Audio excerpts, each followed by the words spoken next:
কিরে মোশারফ, কাহিনীটা তো বুঝলাম না। ফিহা তোর কত ভালোবাসে, ওর জীবনের থেকেও বেশি ভালোবাসে, তুই ওর লগে কি খারাপ আচরণ করস? মূল কাহিনীটা কি কত আমারে? এই ভালোবাসাটাই যত নষ্টের মূল। আমি ওদের কোনোদিনই ভালোবাসি নাই। ও একটা আলতু ফালতু মাইয়া, একটা বাজে মেয়ে। ওর সাথে প্রেম করা কোনোভাবেই সম্ভব না। ওর সাথে সম্পর্ক করার থেকে একা থাকা অনেক ভালো।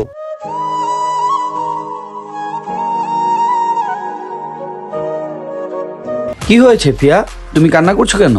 দেখেন ভাইয়া, আমি ওকে অনেক পছন্দ করি, আর ও আমার নামের ফ্রেন্ডের কাছে অনেক খারাপ কথা বলছে। শোনো, তুমি যেটা শুনেছো সেটা আসলে সত্য না। সত্যটা হচ্ছে আমি জানি, আমি বলতেছি শোনো। কি রে মোশারফ, তোর কি হালচাল? তুই দোকানে যাস না, দোকানপাট খুলোস না, ব্যবসা বাণিজ্যে মন নাই, কি হইছে তোর? ভাই, আপনি তো জানেন আমি ফিহারে অনেক পছন্দ করি, কিন্তু ওর আম্মু বলতেছে ওনার মেয়েদের নিয়ে অনেক স্বপ্ন, ভবিষ্যতে ভালো কিছু একটা করবি। হ্যাঁ, আমাকে ওর জীবন থেকে সরে যাওয়ার জন্য। তো আমি তো মায়ের স্বপ্ন নষ্ট করতে পারি না ভাই। না, আমি বিল্লারে নিয়ে ওর সামনে কিছু একটা বলে ওর জীবন থেকে সরে যাব। আচ্ছা ঠিক আছে, তোর ব্যাপারটা আমি দেখতেছি। বুঝছো তাহলে ঘটনা? জি ভাইয়া। তাহলে যাও,